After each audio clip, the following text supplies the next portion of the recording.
Hi everybody, it's Sean again here with another video. This one is an example on separation of variables. I know this is a concept which lots of people struggle with, so hopefully this should help.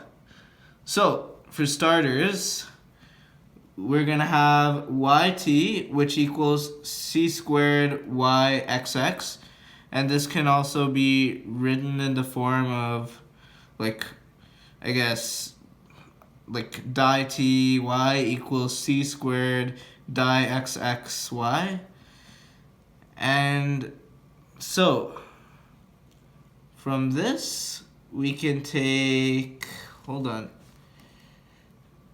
we can take our BC, like our boundary conditions, they're going to be equal to like y of x equals 0 and t, which equals 0, and dxy of x equals L and t, which also equals 0, in the range of 0 to t, like t is between 0 and infinity, and then IC is equal to yx, comma t equals 0 equals fx, f of x, and dt of y equals x, comma t equals 0, and gx. Note this says dx of y for the boundary conditions, and this is dt of y for the initial conditions, and 0, the range of the x values is from 0 to L.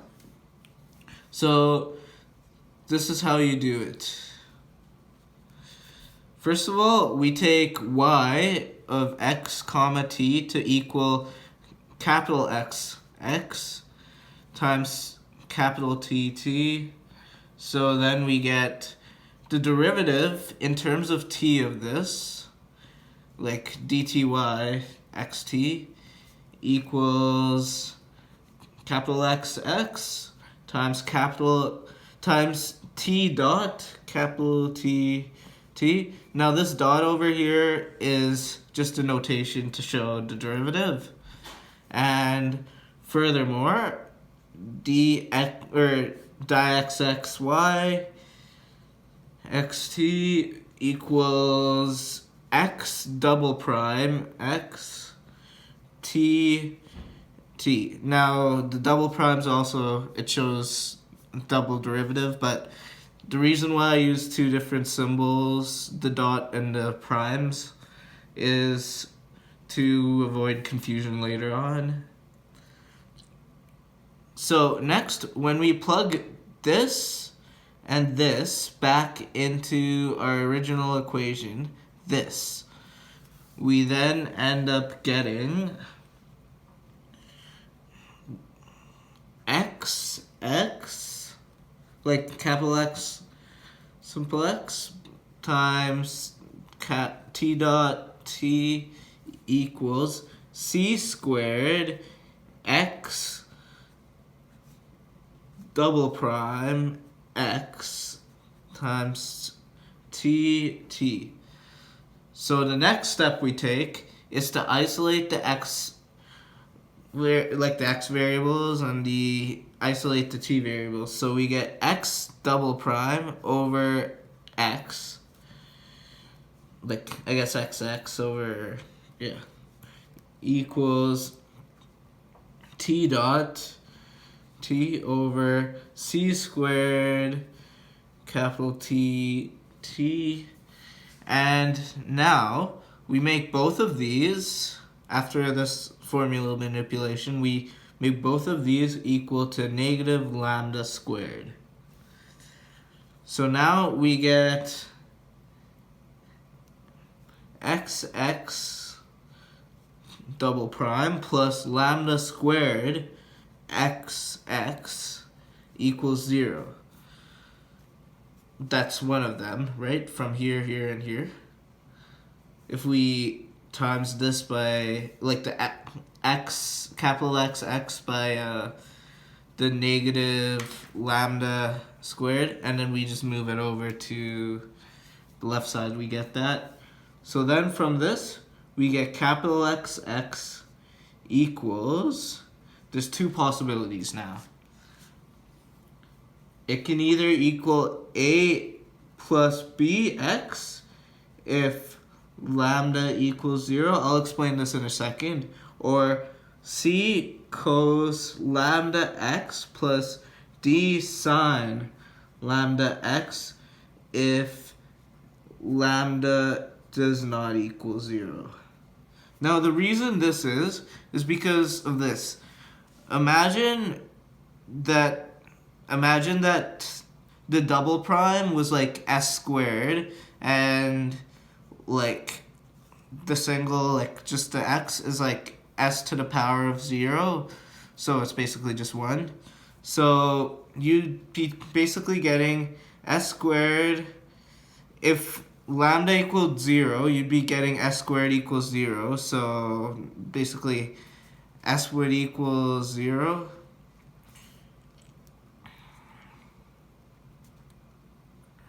Then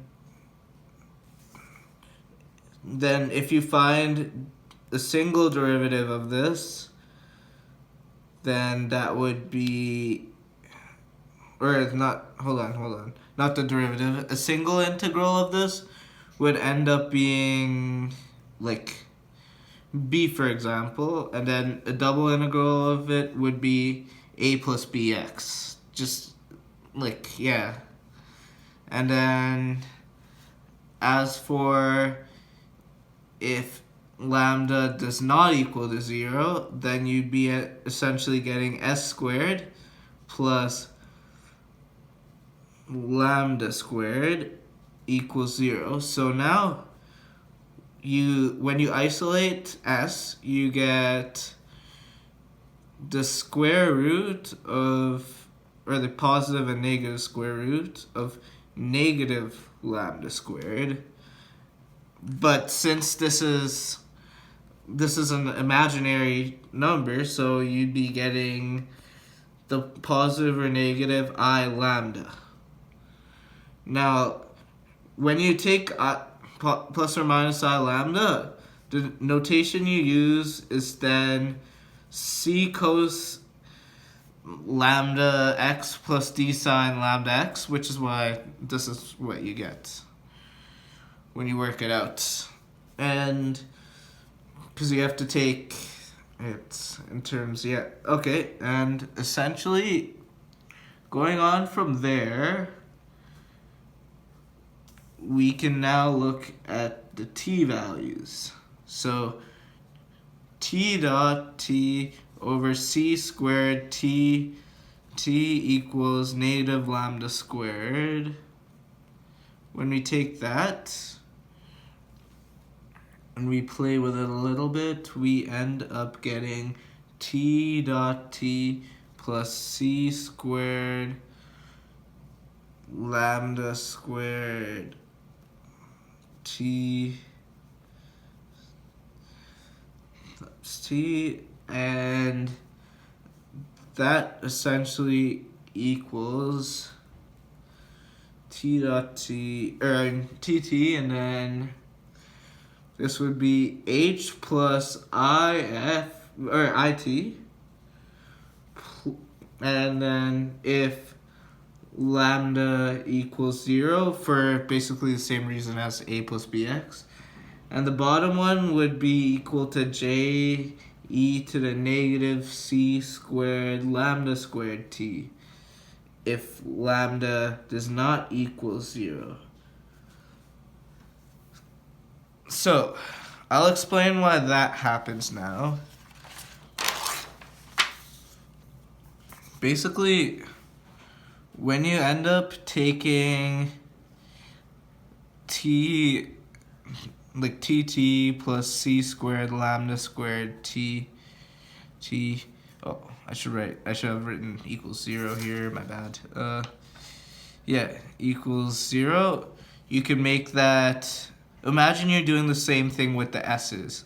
So imagine this time it's just a single s, think s to the power of 1 because it's the first derivative, plus c squared lambda squared equals 0. Yes. And now if we isolate s, you end up getting negative c squared lambda squared. So then, for this to work, what you're supposed to do is make it an arbitrary constant, I'm choosing j, times e to the power of basically what we get for s. So times e to the power of negative c squared lambda squared. And that's why we get what we get for the case if lambda does not equal 0. So then, the next step we have to take is to essentially multiply, like, the lambda does not equal 0 and the lambda does equal 0 things and add them together. I'll write it down to make it simpler to understand.